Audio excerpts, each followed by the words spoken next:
All right, hello everybody. So, as I'm looking around the room, I think I'm noticing a trend among the people here. I'm gonna take a big guess here, but I'm guessing most of you here had to have to give like instructions to people before on a regular basis. Either that's because you're a professor, so you have to tell your students how to do something, or you're a librarian who's trying to run a speech program, so you have to constantly send out emails to students to tell them what to do, how to set up and everything. So when you guys are doing all these instructions, have you ever wondered to yourself, if I give someone an instruction, if I give it to them in written form, so some kind of note, or if I give it to them in verbal form, if I say it to them directly, does that make a difference on how well they remember it, how well they can recall it later? So that is the main topic that I look up for my research. I wanted to know that when it comes to task, what is the best? Is it written or is it verbal? Or is it neither? There's no difference at all? I want to know the answer. So when I started this research, I was dead set on wanting to do an in-person experiment, mainly because I thought it would be fun and exciting. But in actuality, it was just a lot of me sitting around in a room alone, waiting for people to come in. So it was fun when people did come in. I was like a puppy. It's like, oh, there's people here. So I knew that not all people was gonna come. So I had to make my experiment to be a within subject design so that I can get more data out of each individual. So when the participants come in, I have them sit down on this setup right here. In front of them, I had 12 different objects, all color-coded, something like a ruler, a bag, something like that. And then there's gonna be a monitor right in the front. And that monitor is gonna either show them a written instruction or play an audio instruction for them. And then they have to perform it. Each instruction had 5 actions that they have to do on the objects. So here's an example of what an instruction would sound like. Push red box, pick up black pen, put it into yellow box, touch red ruler, spin blue ruler. Something like that. There will be a signal, and then the participants will have to perform the instruction. They each have to do 10 instructions, both verbal and written. The order was randomized. In the picture right down here, this is what it looked like when it's shown in written form. Just a blank background with the instructions right in the middle. And this is what it sounded like for the audio. Okay, I guess it doesn't work. Just pretend when I say that to you before, that's how it worked. I use like this AI thing to create like a really normal sounding woman that says the instruction and there's a beep at the end so that they know when to start.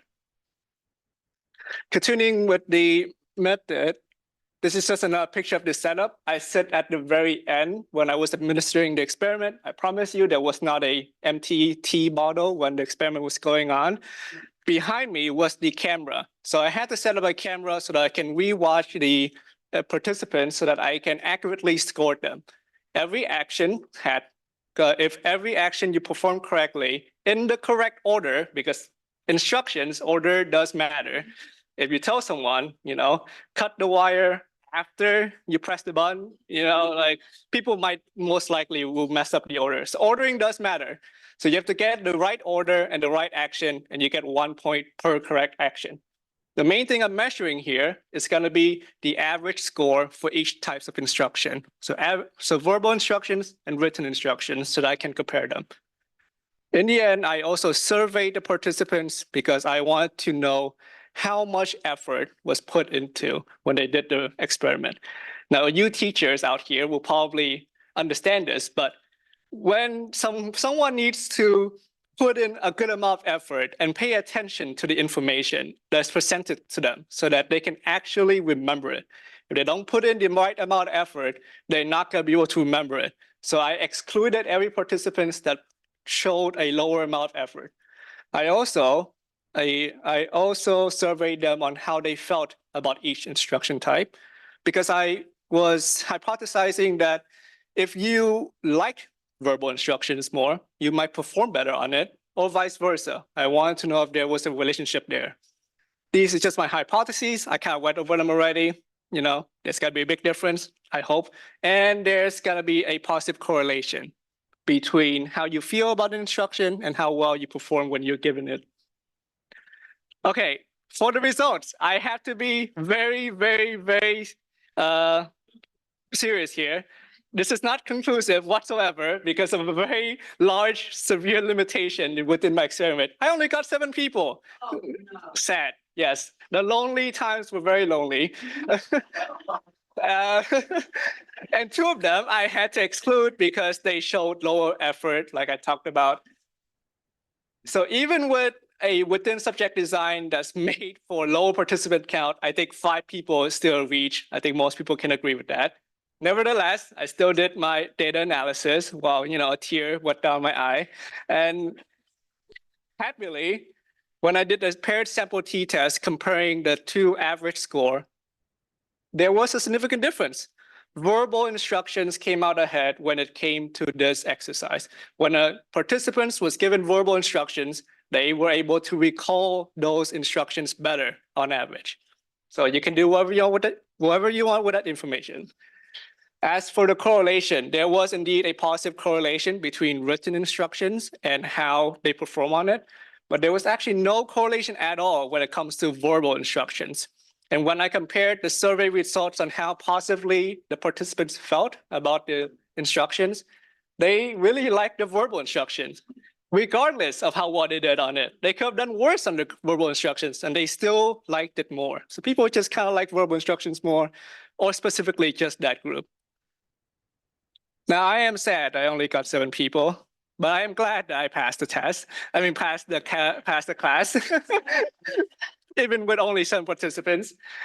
But I hope in the future I can replicate this test because I think I have a pretty fun method going on. I would like to get more participants, maybe get more valid information to see if this result that I found now is actually true or not. I would maybe like to add some future conditions like both written and verbal at the same time or long-term stuff. But that's for the future. For now, I would like to thank all these people because they helped me a lot, advising me. And I would like to thank all of you for listening to me. Just out of curiosity, how long did the people who were who used the written instructions, like when it was up on the screen, like how long were they able to like look at it or read it? Around 30 seconds. 30 seconds? Yeah. Was that similar to the amount of time that it took for the verbal instructions to be read? Okay. 30 seconds. So the way I said it, it was 30 seconds for anyone I didn't hear. The way I set up was that everything was basically a recorded video. So I just basically made sure every video was around 30 seconds with a few seconds in the beginning and at the end with some blank space so that people can, not panic as soon as it comes up. I also told them ahead of time what kind of instruction was coming up. So, the panic doesn't come. Betsy had the same question online, and then one last one. Should make you go. Oh yeah, I know. How did you determine who had low effort? Like, what was your scale for that? To be honest, I had a very simple scale. Probably not very good. I just asked them, how much effort did you put in? And then I just had like different data, different points, like low, not that much, average, above average, and a lot of effort. Most people put like the top, a lot of effort. And the people that reported average or lower, I excluded. Thank you. All right, thank you.